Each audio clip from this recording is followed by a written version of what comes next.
প্ৰথমতে আমি সমগ্ৰ অসমবাসী ৰাইজলৈ নতুন বৰ্ষৰ লগতে অহাকালিলৈ খ্ৰীষ্টমাছৰ আন্তৰিক হিয়াৰ পৰা শুভেচ্ছা জ্ঞাপন কৰিছোঁ।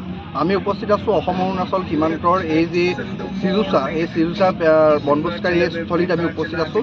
প্ৰতি বৰ্ষতে আমি পৰিয়ালৰ লগতে ৰাইজৰ উৎসাহৰ লগতে বন্ধুবৰ্গৰ সহযোগিতাত আমি ইয়াত উপস্থিত হওঁ আৰু এই বৰ্ষৰ যি ৰাইজৰ সমাগম হাজাৰ হাজাৰ ৰাইজৰ ইয়াত সমাগম হৈছে আৰু ইয়াত প্ৰশাসনৰ লগতে যিসকল ইয়াত কমিটিৰ বিষয়ববীয়াসকলে সুন্দৰভাৱে তেখেতসকলে ইয়াত ব্যৱস্থা কৰিছে যাতে সকলো বনভোজকাৰী দল যাতে সুন্দৰভাৱে নিজৰ নিজৰ ঘৰলৈ যাতে ৰাওনা হ'ব পাৰে, তেখেতসকলে এটা সষ্টম ব্যৱস্থা হাতত লৈছে। তাৰ বাবে আমি প্ৰশাসন আৰু ইয়াৰ কমিটিলৈ ধন্যবাদ জ্ঞাপন কৰিছোঁ আৰু এটা অনুৰোধ কৰিছোঁ যাতে সুন্দৰভাৱে বনভোজকাৰী ইয়াত আনন্দ ফূৰ্তিৰ মাজতে যাতে কোনো ধৰণৰ অপ্ৰীতিকৰ পৰিস্থিতিৰ সৃষ্টি নহওক, যাতে মাদক দ্ৰব্য সেৱন নকৰি সুন্দৰভাৱে তেওঁলোক যাতে ঘৰলৈ ৰাওনা হ'ব পাৰে, আমি তাৰেই ইয়াতে কামনা কৰিছোঁ আৰু পুনৰবাৰ সকলোকে নতুন বৰ্ষৰ শুভেচ্ছা জ্ঞাপন কৰিলোঁ। ধন্যবাদ।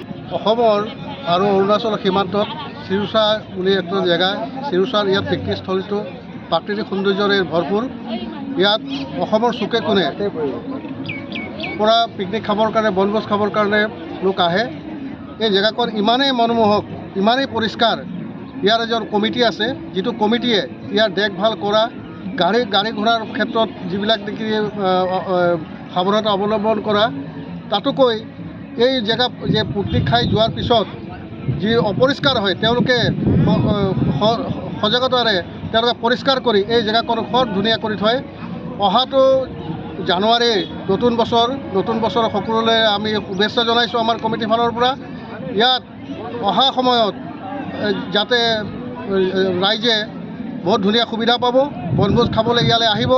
ইয়াত এনেকুৱা এটা পৰিৱেশ, যিটো পৰিৱেশে গোটেই মানুহখিনিক সঁচাকৈ বৰ উৎফুল্লিত কৰি ৰাখে। গতিকে মই সকলো ৰাইজক মই জনাওঁ যে ইয়াত মাদক দ্ৰব্য সেৱন কৰা নিষেধ। ইয়াত কোনো চালকে যাতে কোনো ধৰণৰ মাদক দ্ৰব্য খাই যাতে গাড়ী নচলায়, ইয়াৰ কাৰণে আমি কমিটিৰ ফালৰ পৰা আহ্বান জনাইছোঁ। এই দীৰ্ঘদিন ধৰি পেলাই এই কমিটিৰে দেখভাল কৰি নিৰাপত্তাৰ ক্ষেত্ৰতো আৰু চাফ চিকুণৰ ক্ষেত্ৰতো যথেষ্ট অৰিহণা যোগাই আহিছে। ইয়াকে কৈ মই বনভোজ খোৱা ৰাইজলৈ মই আগন্তুক নতুন বছৰত শুভেচ্ছা জনালোঁ আৰু আপোনালোকে আহক। প্ৰথমতে আমি সমগ্ৰ অসমবাসী ৰাইজলৈ নতুন বৰ্ষৰ লগতে অহাকালিলৈ খ্ৰীষ্টমাছৰ আন্তৰিক হিয়াৰ পৰা শুভেচ্ছা জ্ঞাপন কৰিছোঁ। আমি উপস্থিত আছোঁ অসম অৰুণাচল সীমান্তৰ এই যি চিজুচা বনভোজকাৰী স্থলীত আমি উপস্থিত আছোঁ।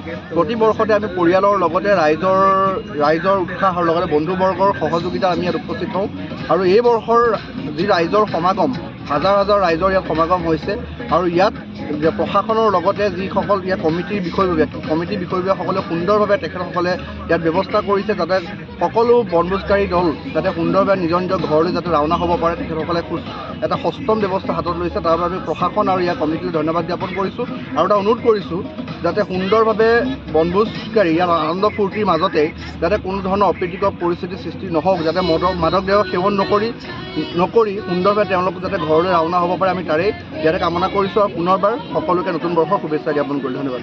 অসমৰ আৰু অৰুণাচল সীমান্তত চিজুচা বুলি এটা জেগা, চিজুচাৰ ইয়াত পিকনিকস্থলীটো প্ৰাকৃতিক সৌন্দৰ্যৰে ভৰপূৰ। ইয়াত অসমৰ চুকে কোণে পৰা পিকনিক খাবৰ কাৰণে, বনভোজ খাবৰ কাৰণে লোক আহে। এই জেগাখন ইমানেই মনোমোহক, ইমানেই পৰিষ্কাৰ। ইয়াৰ এজন কমিটি আছে, যিটো কমিটিয়ে ইয়াৰ দেখভাল কৰা, গাড়ী ঘোঁৰাৰ ক্ষেত্ৰত যিবিলাক নেকি সাৱধানতা অৱলম্বন কৰা, তাতোকৈ এই জেগা যে পিকনিক খাই যোৱাৰ পিছত যি অপৰিষ্কাৰ হয়, তেওঁলোকে সজাগতাৰে তেওঁলোকে পৰিষ্কাৰ কৰি এই জেগাখন খুব ধুনীয়া কৰি থয়। অহাটো জানুৱাৰী নতুন বছৰ সকলোলৈ আমি শুভেচ্ছা জনাইছোঁ আমাৰ কমিটিৰ ফালৰ পৰা। ইয়াত অহা সময়ত যাতে ৰাইজে বহুত ধুনীয়া সুবিধা পাব, বনভোজ খাবলৈ ইয়ালৈ আহিব।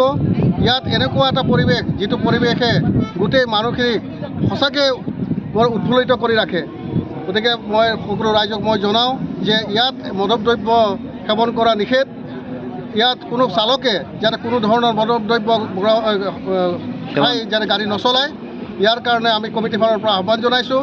এই দীৰ্ঘদিন ধৰি পেলাই এই কমিটিৰে দেখভাল কৰি নিৰাপত্তাৰ ক্ষেত্ৰতো আৰু চাফ চিকুণৰ ক্ষেত্ৰতো যথেষ্ট অৰিহণা যোগাই আহিছে। ইয়াকে কৈ মই বনভোজ খোৱা ৰাইজলৈ মই আগন্তুক নতুন বছৰত শুভেচ্ছা জনালোঁ আৰু আপোনালোকে আহক।